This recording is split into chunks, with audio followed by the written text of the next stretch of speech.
In the next part of our subdivision design here, we're going to work on sloping the underground utilities. Once you have the sizes, you can figure out slopes and manhole drops and what's needed to have everything flow properly. But we're not going to worry about sizing the underground utilities. We're just going to go with what we have, and we're going to start from the bottom and work our way to the top as we slope these based on the tie-in. So the first thing we're going to do is we need to know the tie-in elevation that the city has given us for our utilities. Now, we don't actually know any of that information here. We're just going to go and type some stuff in and make sure everything works. But the similarities will be there between what the city gives you and what we're doing now. So my very first manhole, my sanitary one, I'm going to go to structure properties. And again, as I've stressed before, name everything. Name everything very descriptively. Name it so it makes sense to you. I'm just going to call this sanitary manhole 1. There's two tabs we need to look at after we've named it. There's part properties and there's connections. So under part properties, this will tell us the surface elevation at the insertion points. So my surface is 1,131.547 meters above sea level. It's attached to my lot grading surface. It's referencing my main through road. Now, if you don't change your alignment while you're designing these, you will have to come into each and every single one of these and change it one by one. Rotation angle, northing and easting, just some general information from the drawing. Insertion, rim elevation, so this should match the surface elevation. And do we want to adjust it based on the surface? Usually when it's in a road, no, we want it flush with that surface. Sump depth. Now, sanitary manholes, storm manholes do not have a sump in the bottom. What this is an additional area to store liquid. We do not want that sticking around in the manhole. We want anything that flows in to flow out. Where this does come into play is if you have a holding manhole or for our catch basins. We want a bit of a sump in the bottom. We could do the known flow. We can set all this this information up, but for this we're just going to not worry about that. Rim to sump height, so from top to bottom, right now this is 3.8 meters tall. Information from our manhole itself. However, I want to look under the connections tab.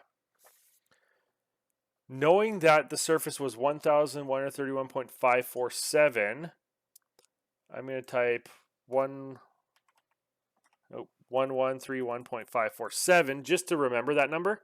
However, this will not be my invert elevation. I'm just going to pick a number. We're going to say we're going to drop it by 5 meters and have that invert 5 meters deep. So 1126.547. Now, we have invert elevations, we have centerline elevations, we have crown elevations. These other ones will come into play when we get to the next manhole.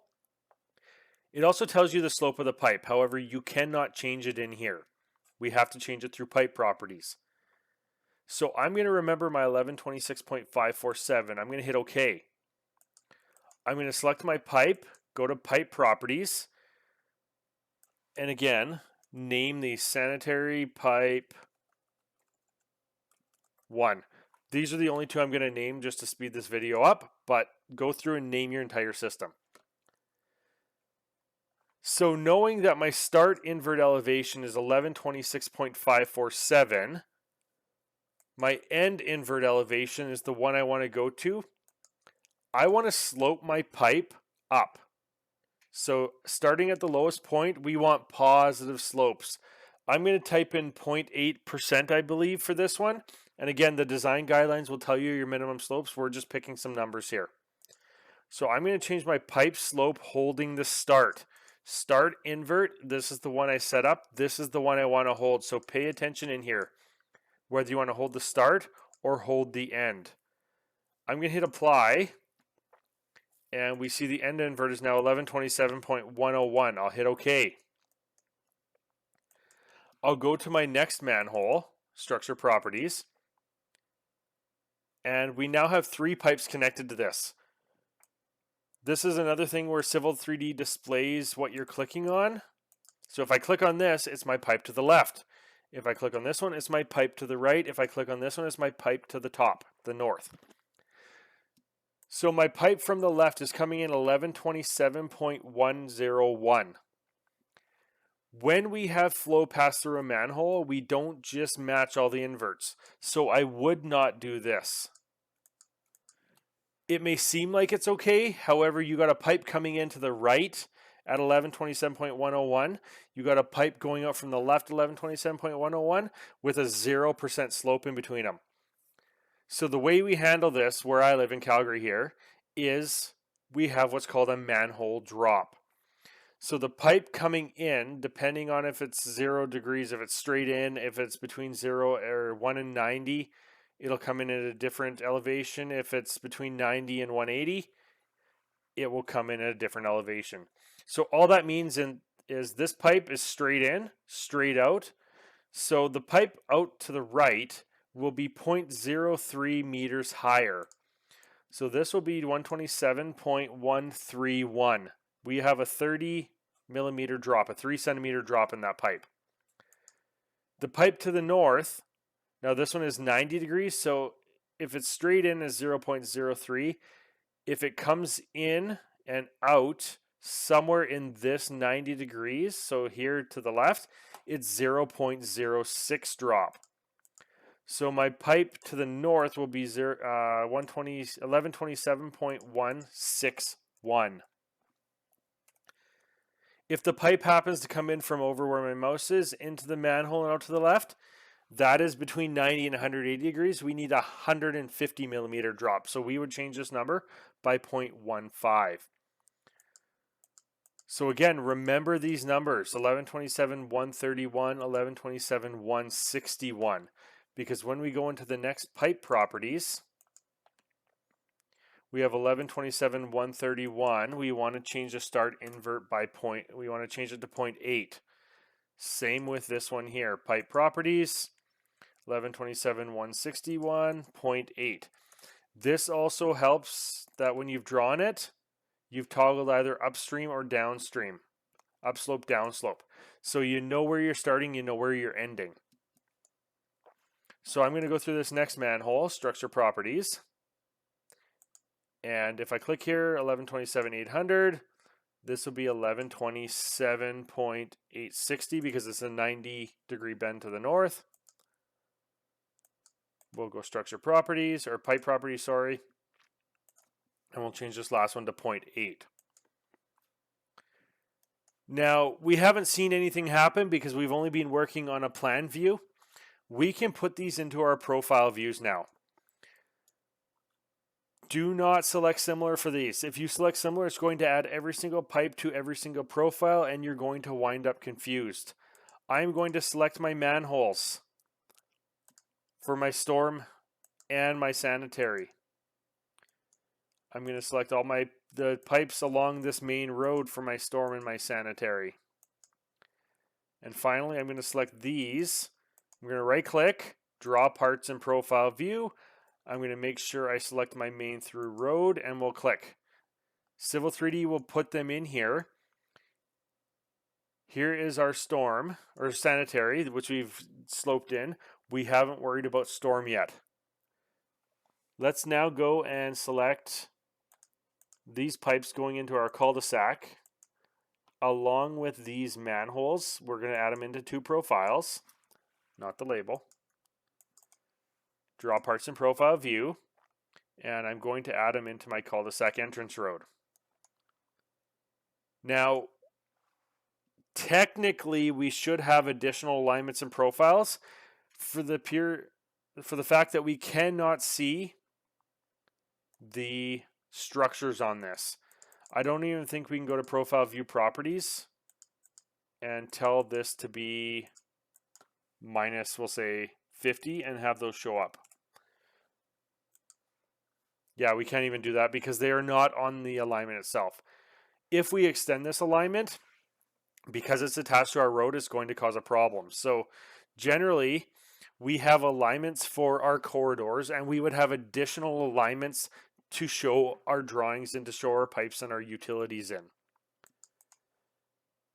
We can also go into pipe properties and change the information through our profile views as well.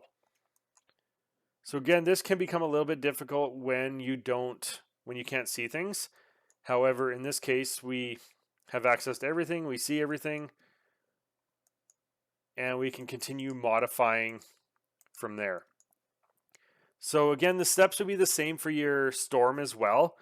We would have a tie-in from the city. We would slope these pipes. Because they're bigger pipes, we can go at lower slopes. We'd slope it into this manhole, say 0.4% from there to there. And let's go ahead and do this one too. So structure properties. The surface is 1131.587. Just 1131.587. Now, the thing with storm is it can be shallower than sanitary. So having a storm system 2 meters deep, 1 meter deep is not out of the question. I believe 1.2 is minimum here in Calgary. However, if you see 1.5 deep, that is fine. If you see 3 meters deep, that is fine. We're going to set this for 11. We'll set it for 1127 just so it's 1 meter above the sanitary. And I'll hit OK. And then I'm going to go change these to the profile view so we can see it happening here. So pipe properties. I'm going to change this to, we'll just do a 0.25 slope. We'll do something smaller.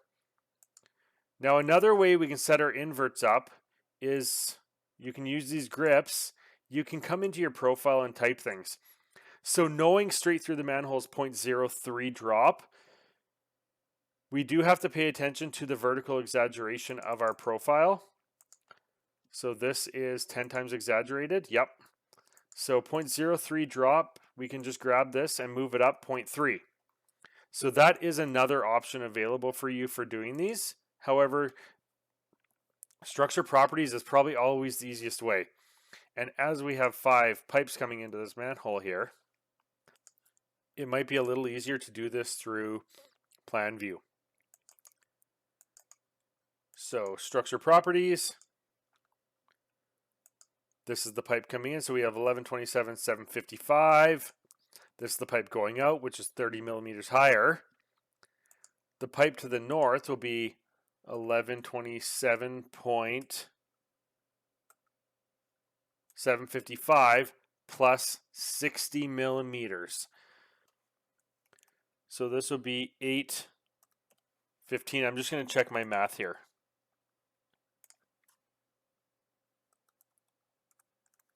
Yeah, so 815. The pipe going to the north. Now, when it comes to catch basin leads, we don't change them from this window. We change them from our structure properties. So I'm just going to move these labels out of the way so I can access my structures. So structure properties. This is 1131.213. 1131.213. And the pipe comes out of the catch basin 1.2 meters below ground. So this will be 1130.013, I believe. That should be 1.2 meters deep. So I'm going to hit OK now. Go into my pipe properties. And just to make sure our rules, minimum cover is violated, but let's slope it first. So 1130.013, I want minus 2%. I want from the manhole to the catch basin at minus 2%. If I hit apply, and we look at our rules now, we're still violating our minimum cover because we did not change the crown elevation. We want this pipe 1.2 meters deep. So 1131.213, come into here. This should be 1130.013. And because of the way the curb and gutter is situated, I'm going to drop it an additional 10 millimeters. And we'll see if that helps us meet minimum cover. I'm going to come in here, change this back to minus 2%. Our rules, minimum cover is 1.2 meters.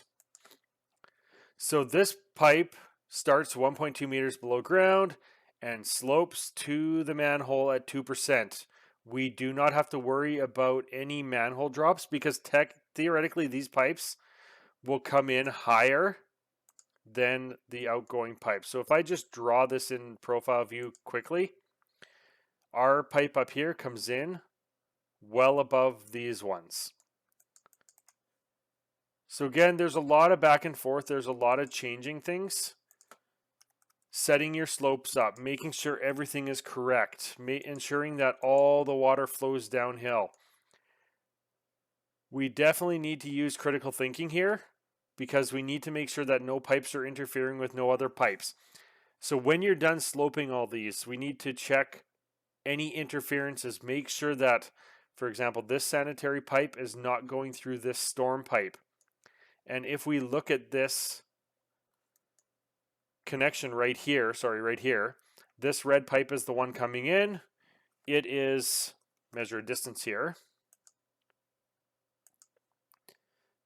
3.481. So this is about 348 millimeters below this. This pipe is below this one by about 348 millimeters, so which is about a foot. This will be the only spot in our subdivision where the pipes would actually interfere. However, if you have a larger subdivision, you're going to have more crossings, more interferences. And it's not just the storm pipes that we have to worry about. It is the water pipes as well. So when we get into the pressure networks, we're going to see how those interact and how we can make those go up and around and do specific things for us. So again, just to finish this off quickly, 1127.8, pipe going out is 1127.86, which, oh, I was clicking on the wrong manhole. Okay. Again, sometimes this is easier to do through your plan view because again, we have more manholes here or more pipes coming in. So that is 1127.944. The one going out should be 1128.024, or sorry, 054 because it's 60 millimeters higher. We'll do pipe properties, 0.25%. Again, you'll get the numbers from your design guidelines as well. So I've got all these pipes sloped. I've sloped this catch basin. You would slope these ones as well. Time into the surface, 1.2 meters down, 2% to the manhole. You'd work your way up into the subdivision as well. So once you have all your pipes sloped, we can look at changing these labels. And again, it's just a quick label properties. And we will choose our all info plan labels. So this will tell us all the information. It'll tell us the structure name, the rim elevation, the northing and easting, the east invert. And you can make these say east in, east out, west in, west out, etc. It's just in the label style. And the sump elevation.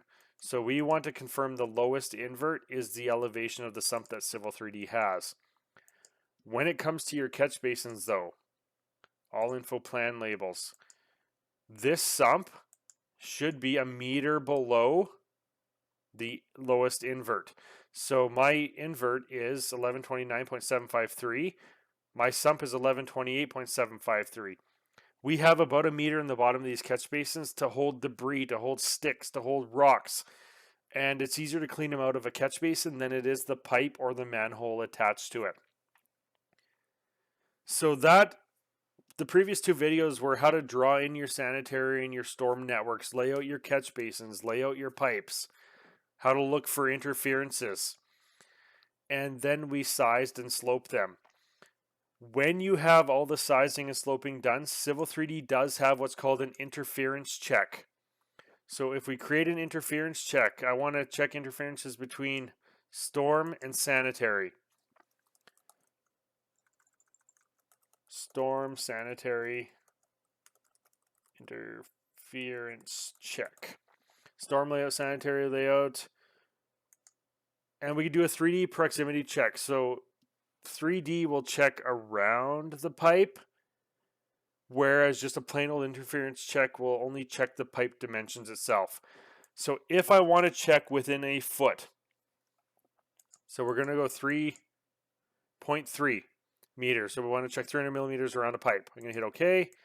OK, we're going to let Civil 3D think, and it will tell us no interference is found. However, if I come in and I now change, we're going to take this and we're going to bring this one up. My interference check is out of date. We're going to rerun it. And I haven't modified the pipe out to the north, so it's not going to find that as an interference.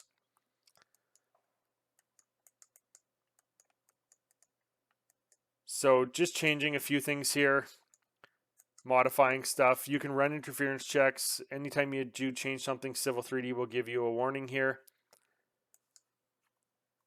We can put this, actually let's put this catch basin back so we can actually see what it looks like. So I'll rerun this. And now it tells us there's an interference. So we can right click, zoom to, and it's just a little tiny purple marker where this interference is. But if we zoom out, we can see, okay, this pipe is going through this manhole. So Civil 3D will tell you that there is a problem and where it is once you run the interference check. In the next video, we're going to look at laying out our underground water.